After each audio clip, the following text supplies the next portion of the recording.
너무 늙었어. 봉수야 왜 그래? 아이, 또라이 같네요. 칠판 같이 볼게요.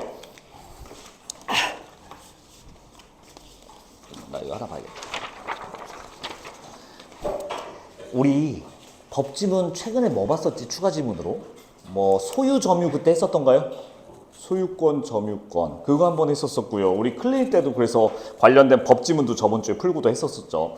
저번 주는 LFAI라는 이제 검사 키트에 대한 지문도 아마 추가 지문을 풀었던 것 같아요. 자, 이런 것들이 제가 지금 추가 지문을 드리는 것들이 최근에 나왔던 최근 기출 수능들이거든요. 그러니까 여러분들이 이제 곧 내년에 준비해야 되는 그런 지문들을 조금씩 체험하게 해드리고 있는 중이에요. 자, 근데 법지문들 봤을 때 맨 처음 마디에 이 말투가 똑같거든.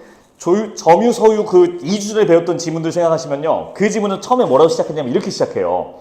물건을 사용하고 있는 사람이 소유자라고 할 수 있을까? 이렇게 하면서 시작합니다. 우리가 이 글을 읽음으로써 답을 찾아야 되는 주제 미션을 먼저 던져주고 시작해요. 이 글도 마찬가지입니다. 여러분들 요거 1문단 짧거든요. A로 묶여있는 1문단 빨리 읽어보세요.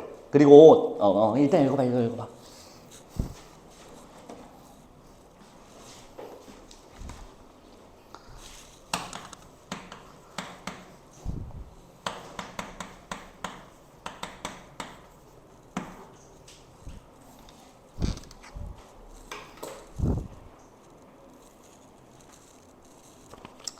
됐을까요? 뭐를 답을 찾으라는 거예요, 우리 보고? 방충망이 훼손됐대요. 방충망 고장났대. 이거 자, 주혁아 널 무시하는 건 아니야. 오늘 어휘 보니까 아주 멋있었어. 주혁아 혹시 세입자가 뭔지는 알지? 알았어. 안다고 했으니까 알았어. 이 방충망 누가 수선합니까? 1문단 읽어보니까 건물주 괜찮아요? 제대로 못 읽은 거예요. 봐봐. 방충망 수선 이게 고장났을 때 두 번째 줄 보실래요? 두 번째 줄 봐봐요. 고쳐야 할까? 우리가 찾아야 되는 답이에요, 이게. 이 경우 민법전에 미줄 치세요. 법조문에 의하면 여기다 체크. 자, 뭐뭐에 의하면 뭐뭐로 인해 뭐뭐를 통해 아우 지겨워 인과를 설명하는 아이 주여가 미줄 왜 안 치니? 아 미안하다. 오늘은 행동이 아주 빠릿빠릿하구나. 미안하다. 존중할게. 자, 인과를 설명하는 말이니까 이런 것들은 그냥 나올 수밖에 없습니다. 이 말투가 좀 특이해요, 이런 것들이. 자, 조금만 더 말씀드리면 법조문에 의하면, 즉 법에 의하면 누가 수선해야 된대요? 건물주가 수선하라고 써 있는 거 보이세요? 근데 이렇게 하면 그냥 지문이 너무 말이 안 되죠. 훨씬 더 내용이 있죠. 계속 읽어볼게요. 세 번째 줄입니다. 1문단의 세 번째 줄. 진다. 그러나 나는 김봉수야. 세 번째 줄이 아니야. 세 번째 줄. 그러나 세 번째 줄 봐봐 좀. 그러나 사무실을 빌릴 때 간단한 파손은 세입자가 스스로 해결한다는 내용을 여기다가 체크. 계약서에 체크. 포함하는 경우도 있다. 계약서는 그럼 뭐라 쓴 거야? 세입자가 수선하라라고 쓴 거예요. 자, 서준영 판사님, 이거 누가 수리해야 될까요? 이유는요?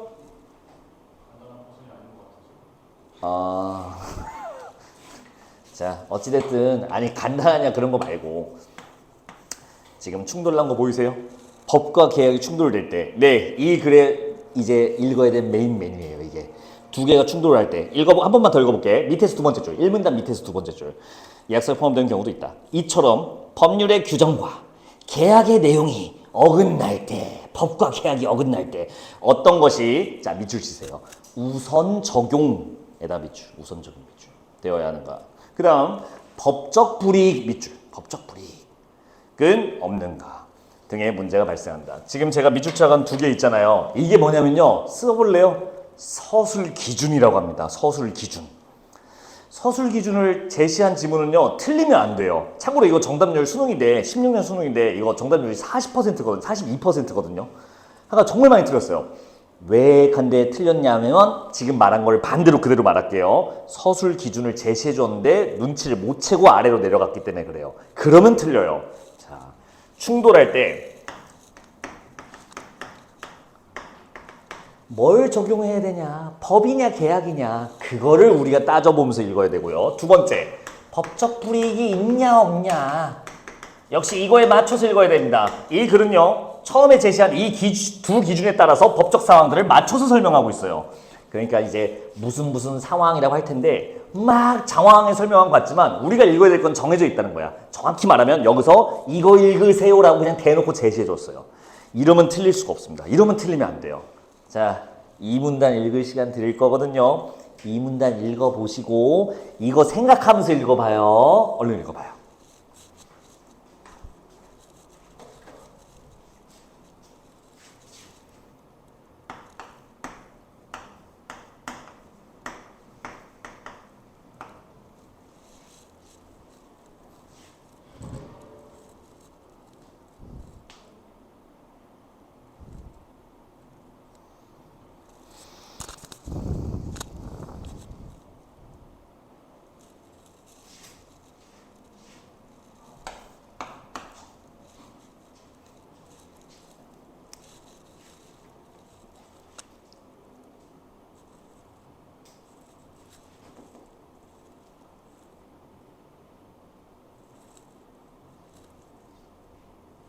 아이 읽어. 야, 왜 그래?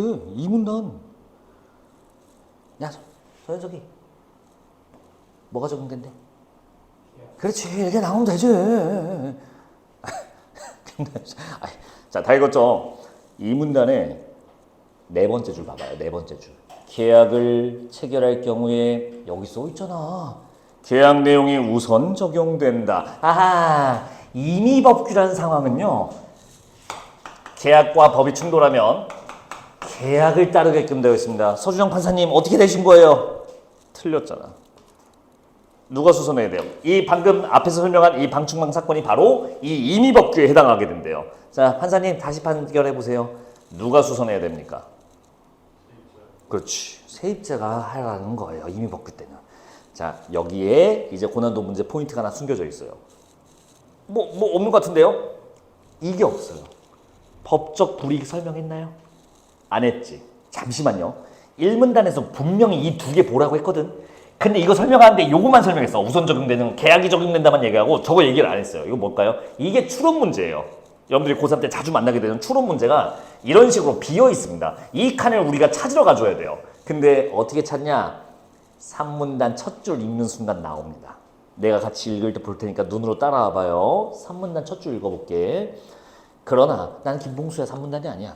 그러나 법률로 정해진 내용과 어긋나게 계약을 하면 당사자들에게 벌금이나, 자 밑줄 쳐봐요. 벌금이나 과태료 같은 법적 불이익. 아, 법적 불이익이 뭔지 설명해줬네. 벌금하고 과태료 같은 거래요. 3학년 되시면 익숙해질 텐데요. 개념 설명을 이렇게 해요. 여러분들이 지금까지 보고 있는 글들은 대부분 법적 불이익이란 과태료, 벌금 같은 것을 말한다. 이렇게 설명되어 있거든요. 근데 3학년쯤 되면 이제 이렇게 설명 안 해요. 수식어로서 개념을 설명합니다. 지금처럼요. 벌금, 과태료 같은 법적 불이익 이런 식으로 설명해요. 어쨌든 법적 불이익이 있거나 계약의 효력이 부정되는, 여기다 동그라미, 예외. 자, 물어봅시다. 법적 불이익 있어요, 없어요? 이 법규 때. 전미래 씨, 빨리 알잖아.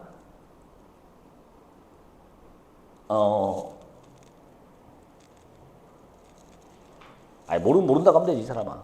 미쳤어요? 봐봐. 아니 방금 읽은 게 뭐야? 그러나 법적 불이익이 있거나 계약이 무효인 예외가 있다. 이 말은 뭐야? 법적 불이익은 원래 없다는 얘기 아닌가요? 이거 찾아놓으면 돼요. 어려워? 나 최대한 친절하게 설명했는데 이게 고난도 포인트 추론 문제예요. 내가 조금만 더 읽어볼게요. 우선 체결된 계약 내용이 법률에 정해진 내용과 어긋날 때, 네, 법률과 계약이 달라요. 법적 불이익이 있지만, 보이세요? 계약 효력 자체는 그대로 두는 경우 이에 해당하는 법조문을 단속법규라 한다. 끝났죠. 3문단에서 설명한 거는 단속법규라는 법조문이고요. 이때는 뭐가 적용된대요?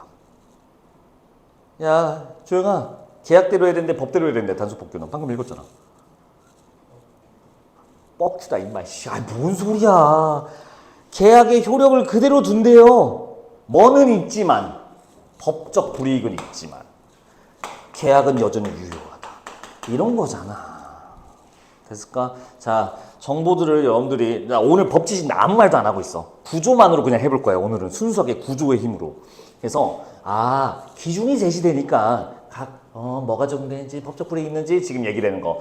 좀 더 힌트가 돼요. 아까 설령 이걸 못 찾았어도요. 얘는 계약이 유효하고 얘는 법적 불이익이 있어. 아까 그럼 걔는 아닌가 보다. 이렇게 나와도 괜찮아요. 충분히 여러분들이 구조적으로 확인할 수 있는 거예요. 자, 이 3문단 마저 다 읽으시고요. 4문단까지 읽어보세요. 4문단까지 읽어봐요.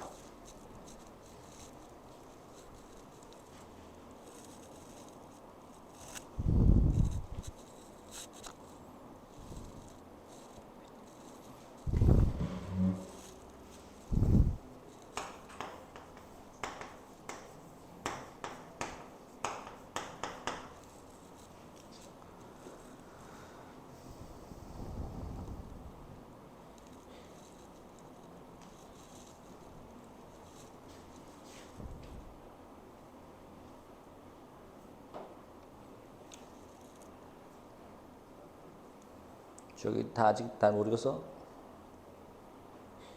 다 읽었어? 아직? 빨리 해요, 빨리.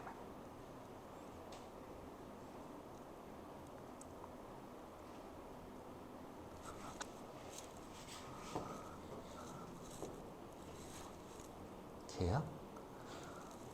아이고. 자, 여러분들 4문단 첫 줄 볼까요? 너 왜 그래 오늘?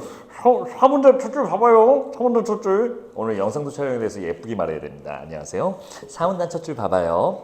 한편 체결된 계약 내용이 법률에 정해진 내용과 어긋날 때 지금 이 말만 한 3번 짜고 있는 거 아시죠? 계약과 법이 다를 때 법적 불이익이 있을 뿐만 아니라 체결된 계약의 효력 자체도 인정되지 않아. 급부 의무가 부정된 경우가 있다. 이에 해당하는 거를 강행목규라 한다. 김나연 씨, 무슨 계약이 적용돼요? 계약이 무효래. 법대로 하라는 얘기 아닌가요? 자, 이거 명예회복기회 OX. 됐을까요? 방금 읽은 거예요. 강행복규는요. 법이 적용되고요. 법적 불이익이 있다고 합니다. 이런 글이었어요. 됐을까요? 이제 시간을 좀 드릴 겁니다. 4문단 마저 남은 거 다 읽으시고요. 5문단까지 읽은 다음에 6문단까지 있네. 오른쪽 페이지. 잘 읽어보시고요. 5문제 준비되어 있습니다. 이 정도면 솔직히 해석 다 해드렸거든? 6분 30초 어떨까요? 풀 수 있을 것 같은데. 서둘러서 한번 남은 글들 다 읽으시고 문제 도전해보세요. 5문제입니다. 자, 문을 빕니다.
1분 남았습니다. 마무리해 주세요. 풀던 거.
같이 봅시다. 4번 문제들 도전하고 계신가요? 아쉽게도 그건 아닌 것 같군요. 같이 보도록 합시다. 어때? 구조를 조금 보이니까 답이 보이나요? 아니면 그래도 안 보이나요? 자, 지문 분석이 성공한다고 해서 꼭 답을 맞출 수 있는 건 아닙니다. 왜냐면 내가 분석하고 확인한 이 과정들이 실제로 문제에 어떻게 구현되는지 눈치채는 건 또 별개의 일이니까요. 그러니까 우리가 좀 훈련이 필요해요. 내가 잔소리 하려고 하는 얘기는 아니고 이거 여러분들 지금 우리가 이 여름방학 때 뭘 해야 되는지를 정확히 인지하시고 우리가 학습이 이어져 가야 돼요. 우리 지금 뭐 하는 거예요? 2학기를 대비하여 좀 멀리는 수능을 대비하여 나의 독해력을 지금 키울 수 있는 거의 유일한 시간이에요, 님들아. 그래서 자꾸 고민하셔야 돼요. 이 글이 이해가 안 된다면 왜 안 되는지. 제일 바보. 못하는 걸 내가 찾았어요.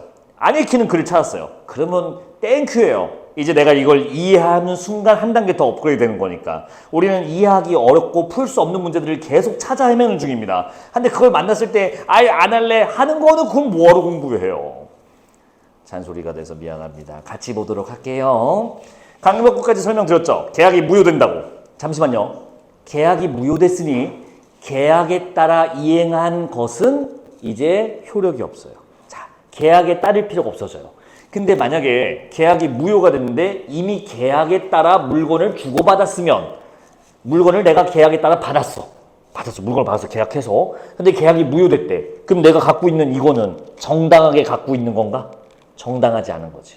계약이 이제 무효가 됐으니까. 부당하게 갖고 있는 거네. 그게 부당이득이에요. 부당이득은 계약이 무효되면 생길 수밖에 없습니다. 자, 이거를 다시 반환하라고 청구할 수 있는 권리. 그게 주어진대요. 쉽게 생각하면 이겁니다. 계약이 무효됐으니까 계약 이전 상태로 원래대로 원래 주인 돌려줘라 라는 얘기예요. 됐을까요? 되게 당연한 얘기입니다. 다만 여러분들 평생 일 안 하고 먹고 살고 싶지 않아요? 제가 방법 하나 알려드릴게요. 다만 밤길은 좀 조심해야 되는데 이거 이용하면 평생 일 안 하고도 평생 돈 쓰고 싶은 대로 쓸 수 있습니다. 이게 부정되는 경우가 있대요. 계약이 무효됐으니 그때 내가 준 거 다시 돌려줘라고 할 수 없는 상태, 부정되는 경우가 있대요. 그게 뭐냐? 이 계약 내용이 비도덕이나 반사회적 내용이라면 다시 돌려달라고 할 수가 없대요. 여기는 위조지폐 예시가 나왔었죠. 자, 여러분들 공짜로 아무 일도 안 하고 돈 벌 수 있는 방법 알려드릴게요. 어디로 가? 자, 지금 뭘 해야 되냐? 주혁이가 이렇게 반짝거리면서 날 쳐다본 게 처음이라서 좀 당황스럽네. 일단 사채업자 아세요? 사채업자? 사채업자를 빨리 알아요. 빨리 알아내요. 나한테 비싼 금리로 나한테 돈을 빌려준다고 하는 그 무서운 사채업 아저씨들 빨리 찾아요. 우리나라 법정이자는 23.7%로 고정되어 있어요. 이게 무슨 말이냐? 100만 원을 빌렸으면 최대로 1년 동안 최대로 받을 수 있는 이자는 123만 7천 원이라는 뜻이에요. 그거 넘어서 받으면 안 돼요. 강행법규 조항으로 처리돼요. 자, 이걸 이용하면 돼요. 이자가 막 200%, 300%인 그런 고금리의 사채업자를 빨리 찾아요. 가서 돈을 빌려요. 100만 원을 빌려주시겠지? 그럼 이자 얼마 내라고 써있냐면 300만 원 내라고 써있어요. 네, 줘요. 다음 달에 갚아요. 여기 이자 200%, 200만 원 더해서 300만 원입니다. 그 무서운 아저씨 얼굴에 웃음꽃이 필 거야. 뭐지 이 호구는? 자, 그 다음에 이제 1억을 빌려요. 1억 빌려주세요. 제가 2, 3억으로 갚을게요. 아마 그 아저씨 아주 신나게 1억을 어떻게든 마련해서 우리한테 빌려줄 거예요. 자, 그거 재밌게 쓰시고 안 갚으시면 됩니다. 아저씨가 오겠죠? 어이, 무서운 아저씨일 거예요. 몇 명이 올 거예요. 집 앞에. 어이, 언제 갚을 거야? 이사를 가세요, 그냥. 언제 갚을 거야? 그럼 이제 뭐라고 하면 돼요? 그 계약은 무효입니다. 왜? 강행법규고 23.7%를 넘었기 때문에 그거는 위법이라서 강행법규라서 우리끼리의 계약은 무효가 됐습니다. 법대로 해야 돼요. 23.7%만 드리던가 할게요. 아니 계약 자체가 무효돼요. 그러면 이제 내 입장에서는 이 1억 빌린 1억이 부당이득이 됐죠. 그 계약 자체가 무효됐으니까 빌린 거가 자체가. 이제 그 아저씨가 말하겠지. 빨리 돌려줘 라고 하겠지. 침착하게 뭐라고 말하면 됩니까? 아하, 법을 어겼어요. 고금리 사채업은 비도덕적이고 반사회적 행동이기 때문에 나한테 돌려달라고 할 수가 없지롱 하고 이제 그거 잘 쓰시면 됩니다. 괜찮은 전략 아닌가요? 물론 밤길은 좀 조심해야 됩니다. 까짓 거 하면 되죠. 좀 더 다이나믹하게 보는 법 알려드릴까요? 우리나라에서 도박할 수 있는 데가 어디예요? 강원랜드 어떻게 잘 알고 있냐? 제주에도 있더라고. 제주랜드도 있어. 근데 거기는 우리나라 사람들은 못 들어가. 외국인 상대용이야. 어쨌든 우리는 강원랜드에서 도박할 수 있는데 여러분들 강원랜드만 도박이 벌어지겠어요? 비공식적인 도박판들이 있지 않을까요? 찾아요. 가요. 시골 같은 거 가면 무슨 비닐하우스 같은 게 있어. 그래서 뭐지? 들어가 보면 갑자기 별천지가 펼쳐져 있어요. 막 카드 치고 화투 치고 있어요. 가요. 돈을 빌려요. 1,000만 원. 그 계약서 각서 써요. 못 갚으면 장기 내놓는다. 콩팥 간 다 푼다고 해요. 어차피 무효니까. 도박을 해요. 따요. 돈을 따요. 그럼 어떻게 하면 돼요? 원금 갖고 딴 거 들고 오시면 됩니다. 잘 놀았습니다 하고 가면 돼요. 만약에 잃어버려요. 어떻게 하면 돼요? 똑같은 대사 하시면 됩니다. 잘 놀았습니다 하고 그냥 가시면 됩니다. 황급히 따라오시겠죠? 너 임마 콩팥 내놔. 자, 똑같은 대사 하면 됩니다. 아니야. 도박, 불법 도박은 법에 어긋나고 강행법규 처리되기 때문에 우리끼리 한 내가 돈을 빌린 계약은 무효야. 나한테 그 돈 돌려달라고 할 수 없어. 왜? 도박은 반사회적 행위이기 때문에 청구권이 없단다 하면서 그냥 집에 오시면 됩니다. 물론 좀 많이 위험한 인생이 되겠지만 어찌됐든 평생 일을 안 하고 돈을 벌 수 있는 방법입니다. 추천드리지 않을게요. 이해됐지? 무슨 말인지? 그리고 하나 더, 비례원칙이라는 얘기를 하면서 끝나네요. 비례원칙은요, 별거 없죠. 국가가 최소로 개입한다. 우리가 이렇게 니들 계약하는데, 자, 아까 처음 나왔던 자유계약 원칙. 개인끼리 한 계약은 국가가 굳이 관여하지 않겠다. 요거. 근데 개입하는 상황들이 조금씩 나오죠. 개입하더라도 최소한도만 개입할게요 라는 얘기예요. 이 비례원칙이. 자, 문제 1번 들어가도록 합시다. 1번 문제. 답 3번입니다. 단속법규는 비례원칙이 적용되어 있는가? 되어 있어요. 아니 벌금 매기는데요? 이거 관여한 건데요? 하지만 강행법규랑 비교해봐요. 벌금은 때렸지만 그래도 니들이 한 계약까지는 건들지 않을게. 웬만하면 안 건들게 라는 비례원칙이 적용된 거예요. 강행법규랑 비교해보세요. 3번이 답이었어요. 자, 오답 들어봐도 될까요? 주영아. 몇 번 골랐니? 4번? 4번 볼까요, 여러분들? 4번. 단속법규로 입법 목적을 달성하는 계약에 대해 강행법규로 국가가 개입하는 정당화 될 수 없다. 맞아요. 방금 그 얘기랑 똑같은 거야. 단속법규로 법의 목적을 실현시킬 수 있대요. 그러면 강행법규를 거기다 적용하면 안 돼요. 이유는 비례원칙 때문에. 최소로만 개입해야 되거든요. 그러니까 4번 맞는 얘기네요. 또 질문 있을까요? 배고파. 빨리 쏙 끝나고 짬뽕 먹으러 가야지. 2번. 선지 2번. 선지 2번 보세요. 임의법규가 단속법규에 비해 계약 자유원칙에 더 부합한다. 계약 자유원칙이 뭐죠? 개인 간의 거래는 개입하지 않는다죠. 야, 어떤 게 더 개입하지 않은 거야? 임의법규가 더 개입 안 한 거잖아. 벌금도 안 줬잖아. 2번 맞죠? 또 질문이요? 넘어갈게. 자, 바로 2번 문제가 바로 아까 요거 추리 문제예요. 답들이 뭐 고르셨나? 자, 리을 고르신 분. 죽어. 죽지 마. 힘내. 디귿을 골라야 돼요. 가볼게요. 자, 디귿부터 봐봐. 보기 디귿. 계약서에 세입자가 방충망을 수선한다는 내용이 있으면, 자, 무슨 상황이야? 법과 계약이 충돌한 상황이지. 임의법규야. 계속 읽어볼게요. 세입자가 수선 의무를 진다. 맞아요. 임의법규는 계약을 따라가야 돼요. 우리 아까 서준영 판사님이 판결해 주셨잖아요. 더 읽어볼게요. 법률 내용과 다르게 계약한 것에 대한 법적 불이익은 누구에게도 없다. 맞아요. 이거 찾았어야 됐어요. 법적 불이익이 없어요. 임의법규는. 리얼은 뭐라고 써 있어요? 다 똑같은데 법적 불이익이 있대요. 안 돼요. 법적 불이익 없습니다. 임의법규에. 자, 그 다음에 기억, 니은 중에 뭘 골라야 되냐? 기억을 골라야 돼요. 기억 볼래요? 계약서에 방충망 수선에 관한 내용이 없으면 뭐야? 계약이 없대. 계약이 없으면 어떻게 하면 돼? 법대로 하면 되지. 누가 수선하는 거야? 건물주가 수선해야지. 예, 기억이 맞죠. 그래서 답은 2번이 나오게 됩니다. 이해됐을까요? 이게 무슨 말인지. 나 법 얘기 하나도 안 했어. 구조로만 풀고 있어 지금. 여러분들 자, 3번 문제. 야, 이거 틀리지 마라. 이런 걸 주관식 나와도 맞추겠다. 기억는 공통점 찾으세요. 법적 불이익 있다. 1번. 됐지? 맞았지, 준영아? 아, 이거 어떻게 틀려? 출제 의도를. 자, 4번 볼게요. 4번. 여러분들한테 멀미를 일으키는 문제잖아. 근데 여러분들이 이런 걸 볼 때마다 왜 멀미가 나느냐? 준비가 안 돼서 그래요. 아, 공부요? 아니, 그거 말고 지문을 읽으면서 아하, 이제 보기에 나한테 이걸 물어보겠구만 이라고 예상 대비하면서 들어가면 멀미가 안 나요. 편안하게 읽을 수 있어요. 오히려 좀 막 정보들이 쫙 들어오는데 이거 뭐겠어요. 무슨 법규인지 맞추라 하지 않을까? 네 번째 줄 볼게요. 보기의 네 번째 줄. 판사님의 판결을 이렇게 했대요. 첫째, 법률을 위반하여 농지를 빌려준 사람에게는 우와, 벌금이 부과된다. 무슨 법규가 아니야 일단? 임의법규 날라갔지. 임의법규는 안 되지. 왜? 벌금 이거 안 내는데 냈대요. 그러니까 둘 중에 하나야. 주혁아, 자꾸 물어봐서 미안하다. 이 판결문에 따르면 무슨 법규야? 둘째를 읽어봐요. 둘째 뭐라고 하고 있어? 이 사건의 농지 임대차 계약은 농지법을 위반한 것이므로 무효이다. 야, 주혁아 빨리 대답해. 강행법규야? 단속법규야? 아, 이 새끼 진짜 미치겠네. 아니, 어디까지 해줘? 아니, 내가 야, 왜 단속법규라고 생각했어?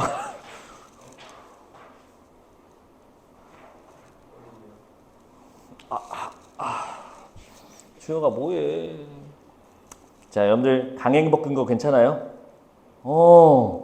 이제 하나 더 단서 3번 세 번째 판결까지 봅시다. 셋째, 농지를 빌려준 사람은 받은 사용료를 반환해야 된다. 자, 부당이득 반환 청구권을 인정한 거야, 인정하지 않은 거야? 인정한 거죠.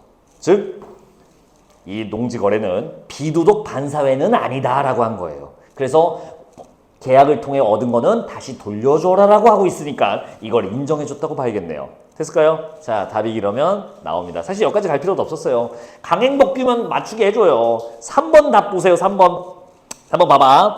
B에게 벌금을 부과하는 것만으로는 이 계약 내용을 규제하는 법률의 입법 목적을 실현하기에 부족하다는 점을 들어 계약을 무효로 했다. 이거 뭐 설명이야? 강행법규 설명이잖아. 벌금만 부과하는 거는 부족해. 그래서 계약 자체를 무효로 했어. 강행법규 설명이죠.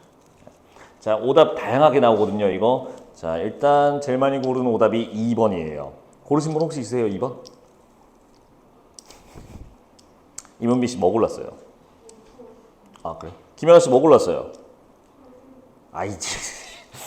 시간이 너무 짧았지? 야, 그러면 같이 봐봐. 못 푼 사람들은 선지 2번 봐봐. 이거 왜 틀려? 맞지 않냐? 벌금 부과성 계약 효력이 있음을 인정하지 않아. 맞지 않아? 원정부 씨 이거 왜 틀립니까? 선지 2번? 왜? 그렇지. 법을 위반해서라는 이 인과 말이 이상해요. 자, 선지 2번은 뭐야? 벌금 부과한 것이 계약이 무효됐기 때문이다. 이상한 말이에요. 이 두 개는 독립적으로 작동하는 거지 둘이 인과로 연결되어 있는 게 아닙니다. 독립적이에요. 아니, 인과일 수도 있잖아요. 말이 안 돼요. 여기 보세요. 계약. 원인이 만약 정말 인과라면 같은 원인일 때 같은 결과가 나와야 되는데 다른 결과가 나오잖아요. 둘은 인과로 묶여있지 않습니다. 즉, 벌금 낸 것이 계약이 무효됐기 때문이다라는 말은 억지로 이 두 개를 인과로 연결한 건데 이런 고리 없습니다. 그래서 2번이 답이 아니에요. 자, 또 고른 오답은 아마 4번, 5번, 특히 5번 같은 거 골랐을 거예요. 보통 오답 고르신 분들. 5번 볼게요, 5번. B가 A에게 받은 사용료를 반환하라고 판결한 것은, 자, 판결했어요. 부당이득에 해당하지 않는다고 판단했다? 아니요. 부당이득이 맞으니 돌려줘라. 고요. 뭐가 아니라고 판정한 거야? 비도덕 반사회적 내용이 아니다라고 판결한 거지. 헷갈린 거죠. 5번 같은 건 그런 게 헷갈려요. 이해했어요, 김도현 씨? 예. 또 질문 있을까요? 아이고. 자, 5번의 답은 5번입니다. 잘 정리해서 자기 걸로 만들어 봐요. 이제 교재 볼게요. 서주영 씨 무슨 말인지 이해했어요, 이거? 꼭 자기 걸로 만들어요. 기준이 제시되면 이 기준에 따라 글이 전개되기 때문에 여러분들이 이 안에 내용이 뭔지, 법규가 뭔지, 단속이 뭔지 몰라도 푸는 데는 아무 지장 없습니다. 그리고 실제로 이렇게 푸는 게 맞아요. 꼭 자기 걸로 만들어 보시기 바랍니다. 얼마 전에 실환인데 정말로 있었던 일인데 내 아내가 학원 차리잖아. 건물주랑 계약하고 왔어. 계약하러 간대. 그날 다음날.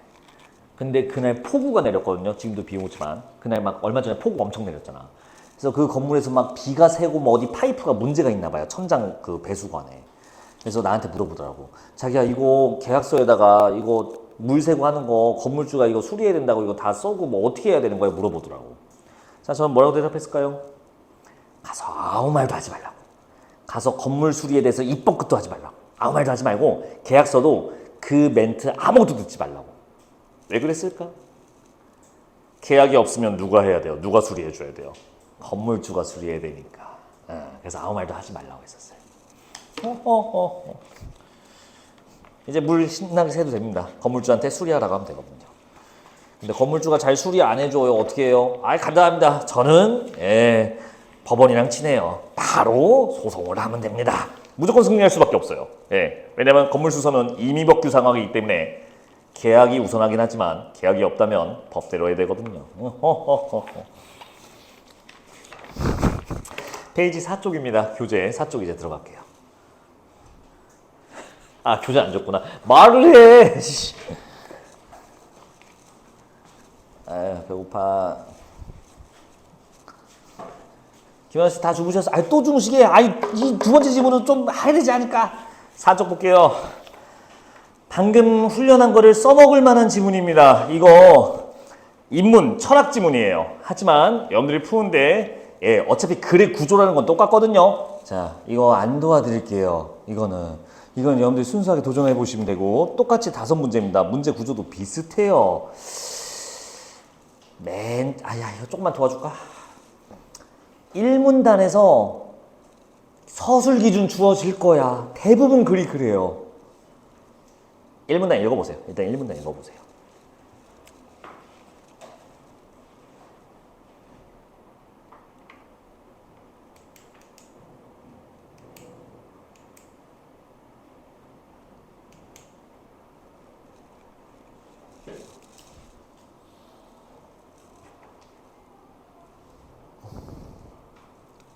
어때요? 무슨 얘기 하겠어요? 마지막 줄 볼래요? 1문단 마지막 줄. 인간이 천을 어떻게 이해하냐. 여기다 체크하시고요. 그거에 따라 삶의 길이 달리 설정. 3 여기다 체크하시고요. 이 글은요. 천, 하늘에 대한 이해가 어떻게 이해하냐. 천을 어떻게 이해했나요? 라고 이제 물어보는 거예요. 다양한 이해가 나오겠죠. 이 어떻게 방법에 따라 그리고 그거에 따라 삶이 어떻게 사람들이 결정되었는지 삶의 방향을 어떻게 설정했는지가 관련되어 있대요. 이제 뭐 하면 돼요? 천을 이해한 거에 따라서 삶이 어떻게 나왔는지 이제 읽으면 되는 거예요. 기준을 항상 잡고 읽으셔야 됩니다. 내가 읽을 게 뭔지 찾는 거는 기본. 거기서 더 상세하게 이 글이 어떤 구조로 되어 있는지도 1문제에서 캐치하신다면 읽기가 훨씬 더 수월해요. 시간도 줄어들고요. 자, 이건 제가 안 도와드렸으니까 8분은 드려야 될 것 같아요. 중간에 포기하지 말고 보기 문제까지 다 풀어야 돼. 여러분들 얼마 안 남았어. 나만 조급한 거야. 이거 여러분들 내가 알잖아. 여러분들 겨울방학 되면 이제 바빠. 3학년 올라가게 되면 이렇게 느긋하게 자기의 잔소리 그만할게. 자, 8분 재드릴게요.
아니 포기하지 말라니까 뭐 하는 거야?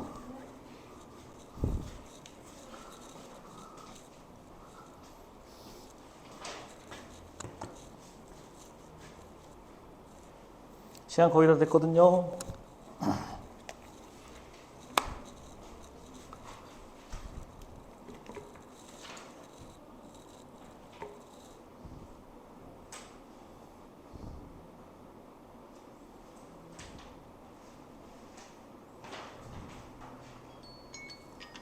같이 보겠습니다. 글 구조 제가 처음에 살짝 오픈하고 했으니까 바로 들어가 볼게요. 맨 처음에 나온 천은 자연천 아니었나요? 딱 알려주죠. 자연천은 하늘을 어떻게 이해한 거예요? 보니까 이렇게 써 있네요. 가장 크고 뚜렷하게 파악되는 현상. 포괄하는 개념. 됐을까요?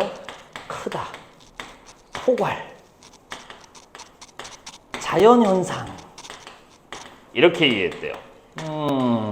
키워드를 좀 잡자면 이렇게 되네요. 인간의 삶과 무슨 관련이 있습니까? 농경사회와 관련이 있다는 얘기가 좀 있네요. 이 정도 보시면 될 것 같습니다. 많은 정보가 있지 않았어요.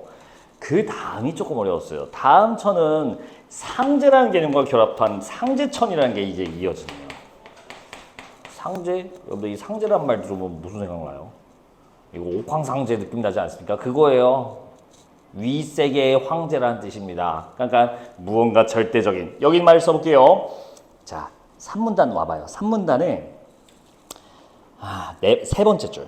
로 생각되었다. 3문단의 세 번째 줄. 로 생각되었다. 특히 상제와 결부됨으로써 모든 것을 주재하는 절대적인 권능을 가진 상제천. 됐을까요? 하늘을 뭘로 본 거예요? 절대적이고 절대적인 권능을 가진 주재를 하고 있는 절대적 권능 주재 능력이 있는 그런 하늘로 봤대요. 자, 그래서 계속 읽어볼게요. 상제천의 개념이 자리 잡았다. 기륭화복을 주재하고 생사여탈권까지 관장하는 종교적인 의미로 그 성격이 변한 것이다. 종교적이래요. 여기 보려고 온 거거든요. 가치 중립적이었던 천이. 자, 이게 뭐예요? 가치 중립은 어느 천의 개념이에요? 여기요. 자연천이요. 가치 중립이었던 천의 개념이 자연천 얘기잖아. 자연현상, 포괄적인 거. 네, 여기는 가치가 어떤 의지나 가치가 담겨있는 하늘이 아니었는데 이번 상제천은 그게 아니라 의지 이런 것들이 담겨있는 걸로 본대요. 자, 그래서 사람들이 삶을 어떻게 했어요? 하늘에 대한 삶이 어떻게 바뀌었죠? 숭배하는 종교적인 걸로 바뀌었다고 했죠. 숭배죠. 됐을까?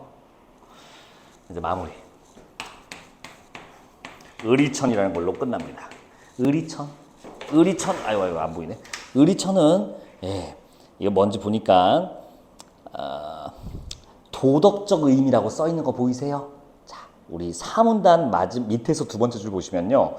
그것의 불변성, 동적성, 편파성 등은 수정되었고 그러면 불변, 독점, 편파성은 어느 천의 개념이야? 방금 전에 설명했던 상제천의 개념이거든요. 근데 그게 수정되었대요. 그래서 그 기저에는 도덕적 의미로 처리했대요. 의리천은 도덕적 의미로 이해한 거예요. 그리고 그 아래 읽어보니까 뭐래요? 규범, 복합적으로 수용되는데 도덕적 측면으로 수용되었대요. 그러니까 내면화했기 때문에 이게 뭐냐면요. 내면화라는 용어가 이제 마지막 문제에 왜 나오냐면 이 도덕, 의리, 하늘이 이제 사실 사람 마음 속에 있는 도덕적 기준으로서 자리 잡았다라는 얘기가 마지막 문단 얘기거든요. 그래서 내면화, 도덕적 기준, 스스로 이제 도덕적 잣대를 스스로 만들 수 있다는 개념으로서 하늘이 이해됐대요. 그러니까 사람들이 어떻게 돼요? 내면에서 도덕적 삶에 대한 스스로 도덕적인 거, 스스로 자율성이라고 해도 되겠을까요? 자율성 있는 도덕적 관념인 삶이 시작되었다라고 마무리가 되네요. 근데 결국엔 뭐래요? 이 천명의식, 즉 상제천과 의리천이 결부됨으로써 결국에는 이 두 가지 속성이 다 갖고 있는 사람들의 천의 의식으로 마무리됩니다. 이 글 자체가. 타율성이란 말을 어디에 넣어줘야 돼요? 여기다 넣어줘야 돼요. 이게 제일 어려운 포인트였습니다. 타율성이 갑자기 마지막에 있는데 이 두 개가 결부함으로써 나온 거예요. 왜? 자기가 기준이 아니라 저 무서운 하늘, 절대적인 하늘에 숭배하고 따름으로써 타율, 즉 자기 스스로 한 게 아니죠. 아유, 엄청 잘해 아주 그냥. 뭐 하다 온 거야? 뭐 이렇게 자? 이거 하고 쉬는 시간 줄 테니까 좀만 참아봐. 괜찮을까요? 자, 문제 풀러 들어가겠습니다. 1번 문제 볼게요. 1번 문제. 어려워요? 괜찮아요? 계속 뚫어져라 보고 계시길래. 1번 몇 번 골랐어요? 1번, 4번 헷갈렸죠? 4번이에요. 왜? 봐봐. 천은 인간에게 자연현상이면서 도덕적 가치의 기준이기도 해요. 물론 타율적이냐 자율적이냐 그 차이는 있지만 여기는 도덕적, 내가 조심해야 되는 거, 아니면 나 스스로 조심해야 되는 거, 그렇게 된 거고요. 자연현상이기도 하고요. 이 천의 개념을 세 가지를 모두 다 써놓은 게 바로 선지 4번이고요. 선지 1번은 천명의식은 농경사회가 아니라 천명의식은 이 상제천이 발달하기 위한 전제거든요. 농경사회에 대한 삶은 자연천과 연결해줘야 됩니다. 번지수 잘못했어요. 1번은. 답 4번인 거 괜찮을까요? 질문 없니? 넘어갈게. 2번. 야, 이거는 여러분들 고민 뭐 있을까요? 2번 아니면 5번 중에 고민하지 않았나요? 일단 답은 2번입니다. 개념 의미의 변천이에요. 하늘의 의미가 변화했잖아. 자연천, 상대천, 의리천 이렇게. 근데 5번은 왜 답이 아닐까요? 쟁점이란 말이 이상해요. 쟁점은 토론에서 나오는 용어인데 싸울 만한 지점이라는 겁니다. 이 개념이 변화할 때 논쟁을 통해 전환된 거라면 쟁점이라고 봐도 좋지만 이 지문은 이 둘이 넘어갔을 때 어떤 다툼과 말의 갈등 상황이 있었는지는 설명 안 했어요. 그냥 넘어갔다라고만 얘기했지. 약간 쟁점이란 말은 너무 이상한 말이에요. 5번 답이 아닌 이유가 이렇게 나오게 되는 거죠. 3번 기억에 대한 설명인데요.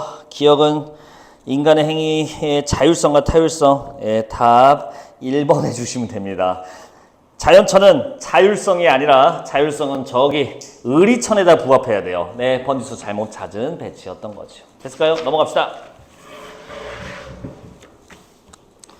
4번 문제. 4번의 답은 4번 해주시면 되거든요. 아이고, 오늘도 왜 그래. 같이 봅시다. 기억, 바깥이 없다. 끝이 없다.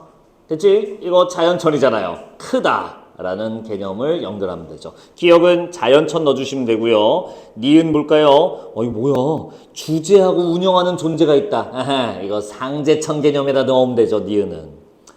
디귿 볼게요. 디귿이 어려웠나? 아니 이거 사람이 곧 천이다라는 얘기 아닌가요? 사람 내재화된 거, 즉 의리천에 대한 설명이 디귿이랑 연결해주면 되겠네요. 디귿은 의리천이었어요. 마지막 리을. 야, 이거 리을 무슨 뜻이야? 하늘이 봐봐. 첫 줄 봐봐. 이거 누가 한 말이게? 잠깐만, 이거 우리 여러분들 1학년 때 배우지 않았나요? 혹시 박지원이 쓴 고전수필 상기 1학년 때 했나? 미안합니다. 그래서 리을 보시면요. 이 세상 사물 가운데 털끝만큼 작은 것까지 천이 내지 않은 것이 없다고들 한다. 낚이면 안 돼요. 그렇다고 한다. 근데 대체 하늘이 어떻게 하나하나 명을 낸단 말인가? 뭐야? 사람들의 생각에 대해서 반박하고 있어요. 그게 말이 돼? 라고 하는 거야. 어떻게 하늘이 다 하나하나 하냐? 천은 텅 비고 아득하여 아무런 조짐이 없다. 즉 가치 중립적이다. 그러면 뭐에 맺히게 돼요? 자연천에다 배정해야 됩니다. 이 리을이. 아까 어려운 부분이라 하지 않았나요? 답이 4번인 이유가 여기 있어요. 리을은 자연천이었어요. 가치 중립. 사람들의 생각과 다르게 하늘은 따로 별도의 가치를 가지는 게 아니다라는 얘기였던 거죠. 됐을까요? 5번의 답은 1번입니다. 어휘는 여러분들이 열심히 해주셔야겠어요. 됐지? 이게 2009년 기출이었어요. 쉽지 않습니까? 우리 문학 하나만 더 하고 쉬면 욕먹을라나? 그러면 내가 좋아하는 짓을 해야겠는데. 12쪽 와주세요. 12쪽.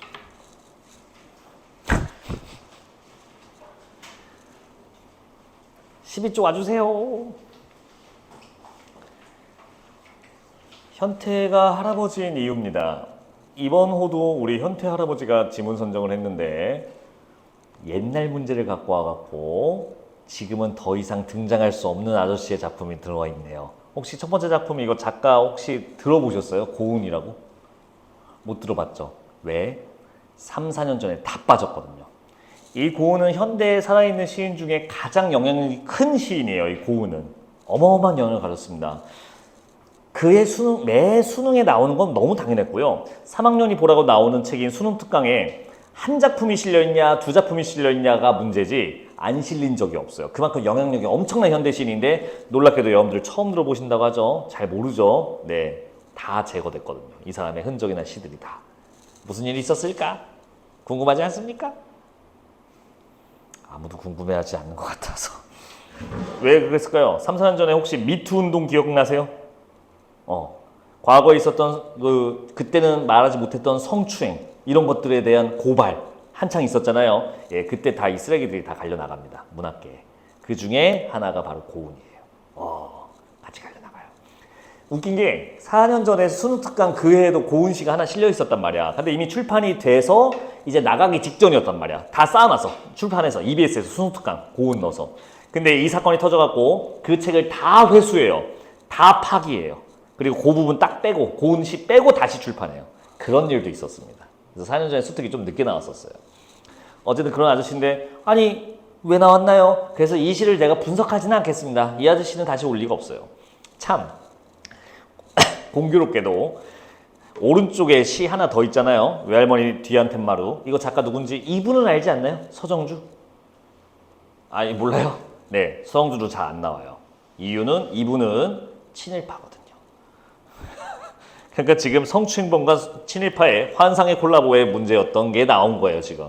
그리고 더 재미난 사실은 서정주의 수제자가 한 명 있는데 바로 고운이라는 거죠. 둘이 스승 제자 관계예요.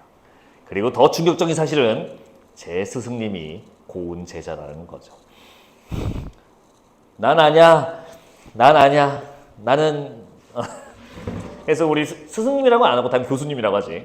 대학원에서 만났으니까. 그래서 교수님한테 교수님 고운에 대해서 어떻게 생각하세요? 라고 물어보니까 나한테는 개인적으로 참 고마운 분이지만 쓰레기 맞습니다 이러더라고. 그래서 사상 검증 완료 하면서 이제 계속 수업을 들었던 기억이 납니다. 예. 세상에 참 쓰레기가 많아요. 이때 참 이 문학계의 쓰레기들이 참 많은데 근데 이건 좀 다른 얘기긴 한데 내가 교수님이랑 그 얘기 하다가 교수님이 또 그렇게 묻는 거야. 근데 이런 사태에 대해서는 어떻게 생각하세요? 하길래 당연히 이제 인광부 아닙니까? 과오가 있으면 당연히 그거에 상응하는 응보를 받아야죠. 벌을 받아야죠. 라고 하니까 그런가요? 라고 하더니 덤덤하게 무슨 얘기를 하나 해주더라고.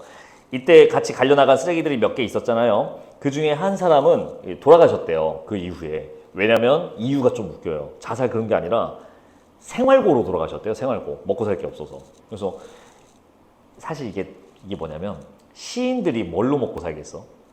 여러분들 시를 돈 주고 사본 적 있으세요? 없지. 여러분들 화장실 앉아있으면 그냥 벽에 붙어있는 거 그게 여러분들 보는 시의 전부잖아 사실. 여기서 보는 거 말고는. 그러니까 이제 시인들은 사실 수익 낼 구조가 거의 없기 때문에 교수나 교직에 있어요 보통. 이런 일들을 같이 해요. 순수하게 시로 멀어먹는 사람은 우리나라에 한 10명도 안 돼요. 이름 들으면 여러분들 아는 사람들, 뭐 정호승, 뭐 도종환 이런 사람들이 이제 시로만 먹고 사는 사람들인데, 도종환 씨는 초등학교 선생님이었다 참. 근데 이제 그분이 이제 내 스승님이 그 얘기를 하더라고. 얼마 전에 그 죽은 걸 봤는데 이 잘못된 일은 둘째치고 시인이 참 먹고 살기 힘든 거는 동의하지 않나요? 이런 얘기를 하더라고. 그래서 예, 그건 동의한다고. 근데 그게 무슨 상관입니까? 라고 막 얘기했던 기억이 나네요. 자, 이렇게 합시다. 세 문제거든요. 시 가볍게 읽어보시고요. 시를 해석하지는 않겠습니다. 하지만 시에 담겨있는 표현을 분석하는 거는 좀 별도의 훈련이니까 상관이 없어요. 자, 가볍게 읽어보시고 풀어보는데 잘 들어. 은빈아 자면 안 돼. 12번 문제는 오류가 있습니다. 오류가 너무 많대요 요즘에. 그래서 12번 문제는 요걸로 푸셔야 돼요. 이거 3개 풀고 쉬도록 하겠습니다. 답은 앞에 써놓을 테니까 풀어보고 채점하시고요. 쉬는 시간 줄 테니까 풀고 쉬세요. 쉬고 풀지 마세요. 아니 시를 안 읽고 어떻게 풉니까? 시를 읽고 풀어야지 이 사람아.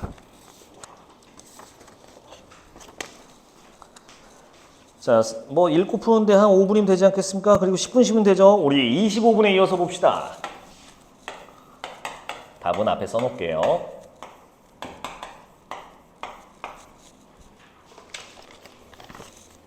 풀고 봐야지. 이거 답을 쓰는 걸 구경하고 있으면 어떡해. 조그맣게 써야지.